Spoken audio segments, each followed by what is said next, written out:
이번 시간에는 우리 클러스터의 특징에 대해서 같이 한번 살펴보도록 하겠습니다. 우리 클러스터라는 게 데이터를 이제 실제로 이제 저장할 때 액세스 효율을 이제 향상시키기 위해서 동일한 성격의 그런 데이터를 동일한 데이터 블록에 저장하는 그런 저장 방법을 보고 우리가 이제 클러스터 그렇게 이제 불렀죠. 자, 예를 들어서 지금처럼 이런 이제 학생이라는 테이블이 있다라고 가정을 한번 해보자고요. 그때 이제 학생이라는 이 테이블에는 학번이다, 이름이다, 주민번호다, 전화다, 학과다 하고 이렇게 이제 여러 개 필드로 이제 구성이 되어 있습니다. 그때 이제 이 학번이라는 거는 한 학생들마다 전부 다 이제 학번이 다 주어지고 이런 학번은 중복되는 데이터가 있다 없다? 없더라, 없더라. 근데 그 중에서 이제 학과라는 이 필드는 중복되는 데이터가 있다 없다? 많겠죠. 만약에 1000명의 이제 학생이 있는데 만약에 학과가 5개밖에 없다. 그러면 중복되는 데이터가 되게 많을 거예요. 그러면 그때 이제 이 학과라는 거는 우리가 이제 다르게 이제 표현하게 되면 이제 분포도가 넓다라고 그렇게 이제 표현할 수 있는 거고요. 얘는 이제 학과는 중복되는 데이터가 많이 있겠죠. 근데 이 학번이라는 거는 중복되는 데이터가 없을 거예요. 그래서 이 학번을 보고 우리는 이제 분포도가 좁다. 그렇게 이제 얘기하는 거고요. 얘는 이제 중복이 적은 그런 데이터를 보고 얘기하는 겁니다. 그때 이제 중복이 적은 거, 분포도가 좁은 걸 보고 우리가 이제 분포도가 좋다라고 얘기를 하는 거고 중복되는 데이터가 많아요. 분포도가 넓어요. 이런 걸 보고 우리 이제 분포도가 나쁘다. 그렇게 이제 표현을 하는 겁니다. 그러면 이렇게 이제 분포도가 좁은 이런 학번을 가지고는 우리가 이제 속도를 이제 향상시키기 위해서 인덱스라는 걸 설정하는 게 좋겠죠. 근데 지금처럼 이렇게 이제 분포도가 넓은 거요. 분포도가 넓고 이제 중복이 많은 이런 필드는 우리가 이제 클러스터를 해주는 게 좋습니다. 해서 각각 학생들이 이제 저장을 할 때 학과별로 그렇게 이제 학생들의 데이터가 저장이 되게 그렇게 이제 만들어 놓으면 우리가 어떤 특정 학과의 학생을 이제 검색을 한다거나 학과별로 이제 뭔가 이제 통계값을 이제 계산하고자 했을 때 빨리빨리 우리가 할 수 있겠죠. 그래서 우리가 뭔가 이제 데이터를 빨리빨리 이제 검색하기 위해서 인덱스라는 것도 설정할 수 있고 클러스터라는 것도 할 수 있는데 분포도가 좁은 이런 학번을 가지고는 우리가 이제 인덱스를 설정해 주는 거고요. 지금처럼 이렇게 이제 중복 데이터가 많은 경우에 이렇게 이제 분포도가 넓은 거는 우리가 이제 클러스터를 해 주는 게 좋습니다. 그래서 우리가 클러스터를 해서 클러스터링 된 그런 테이블은 데이터 이제 조회 속도는 우리가 이제 향상이 되는데 그런 해당 데이터에 데이터를 이제 입력하거나 수정하거나 삭제하거나 이런 것들 할 때는 오히려 성능이 이제 저하가 됩니다. 왜? 동일한 성격의 데이터를 한 데이터 블록에 묶어서 저장을 해놨잖아요.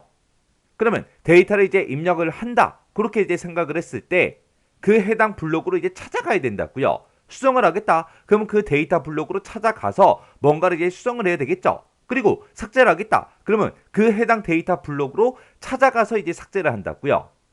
만약에 우리가 클러스터를 하지 않았다면 데이터를 입력하겠다. 그러면 기억 장소 어딘가에 빈 공간에 저장을 그냥 시켜버리면 되잖아요. 우리가 어딘가로 찾아가서 저장을 시키는 게 아니라 그냥 저장을 시켜버리면 된다고요. 해서 이렇게 이제 우리가 클러스터로 이제 묶게 되면 데이터 입력이나 수정이나 삭제 이런 것들을 할 때는 그 해당 블럭을 찾아가서 입력하고 수정하고 삭제를 해야 되기 때문에 오히려 성능은 저하가 됩니다. 그리고 이 클러스터라는 거는 데이터 이제 분포도가 넓으면 넓을수록 유리해요. 그리고 데이터 이제 분포도가 좁으면 좁을수록 유리한 게 뭐예요? 우리 인덱스라는 게 있다라고 했어요. 해서 클러스터라는 거는 데이터의 분포도가 넓을수록 유리하더라. 그리고 인덱스라는 거는 분포도가 이제 좁으면 좁을수록 좋더라. 그렇게 이제 기억하시면 돼요. 해서 클러스터랑 인덱스랑 같이 기억 좀 해두세요. 그리고 데이터 이제 분포도가 넓은 그런 테이블을 우리가 이제 클러스터링을 하게 되면 저장 공간을 이제 절약할 수 있다. 그렇게 이제 써져 있는데 요거는 이제 우리가 클러스터 이제 계율을 이제 공부할 때 지금처럼 우리가 클러스터링이 되지 않은 그런 테이블이 있었고 클러스터링이 된 테이블이 있었고 이렇게 이제 두 가지가 있었죠. 클러스터링이 이제 되지 않은 그런 테이블에서는 지금처럼 부서 번호가 이곳에 저장이 돼 있어요. 그리고 사원이라는 이 테이블에도 우리의 부서 번호가 전부 다 이제 저장이 된다고요. 그때 이제 부서 번호라는 거를 가지고 우리가 클러스터링을 하게 되면 이 부서 번호가 이제 클러스터링 키 그게 이제 되는 거죠. 해서 이 클러스터링 키 이 열을 이제 서로 이제 공유하기 때문에 저장 공간이 이제 줄어들어요. 해서 이제 저장 공간을 우리가 이제 절약해 줄 수 있습니다. 해서 분포도가 넓은 그런 테이블을 우리가 이제 클러스터링을 하게 되면 저장 공간을 절약할 수 있더라. 왜? 클러스터링 된 그런 테이블들은 클러스터링 키, 그 열을 이제 공유하기 때문에 저장 공간이 이제 줄어들더라. 그리고 우리가 이제 대용량을 처리하는 그런 트랜잭션 있죠? 그런 트랜잭션은 전체 테이블을 스캔하는 그런 일이 자주 발생하기 때문에 우리가 클러스터링을 하지 않는 것이 좋습니다. 그리고 처리 범위가 넓은 경우에는 우리가 이제 단일 테이블 클러스터링 요걸 이제 사용하면 되는 거고요. 그리고 조인이 이제 많이 발생하는 경우에는 다중 테이블 클러스터링을 사용해 주면 됩니다. 지금 여기 보게 되면 이제 단일 테이블 클러스터링 그렇게 이제 나오고요. 다중 테이블 클러스터링 하고 그렇게 나오는데 우리 단일 테이블 클러스터링 요거는 이제 우리가 하나의 이제 클러스터에 하나의 이제 테이블만 생성하는 걸 보고 얘기하는 거고요. 다중 테이블 클러스터링 얘는 이제 하나의 단위 클러스터에 여러 개 이제 테이블을 함께 저장하는 걸 보고 우리가 다중 테이블 클러스터링 그렇게 이제 부르는 거예요. 아까처럼 이제 우리 학생이라는 테이블이 하나가 있는데 그 학생들이 만약에 1000명, 2000명, 3000명 그렇게 이제 여러 명이 있을 때 그런 데이터를 이제 저장할 때 학과라는 그 필드를 가지고 우리가 이제 클러스터링을 하면 된다 그랬죠.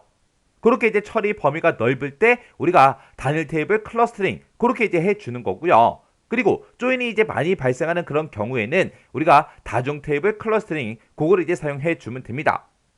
그리고 파티셔닝 된 그런 테이블에는 우리가 이제 클러스터링을 할 수가 없어요.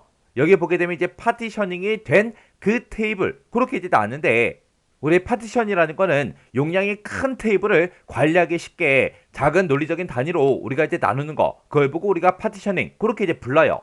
얘는 이제 논리적으로 그렇게 이제 쪼개 놓은 거기 때문에 그런 테이블에서는 우리가 이제 클러스터링을 할 수가 없습니다.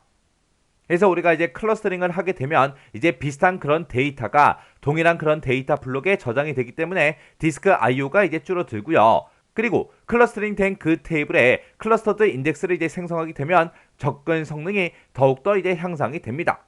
이런 특징을 가지고 있는 게 우리 클러스터요. 이렇게 이제 클러스터에는 여러 가지 특징들이 있어요. 자, 이 내용 잘 정리하고 지나가시기 바랍니다.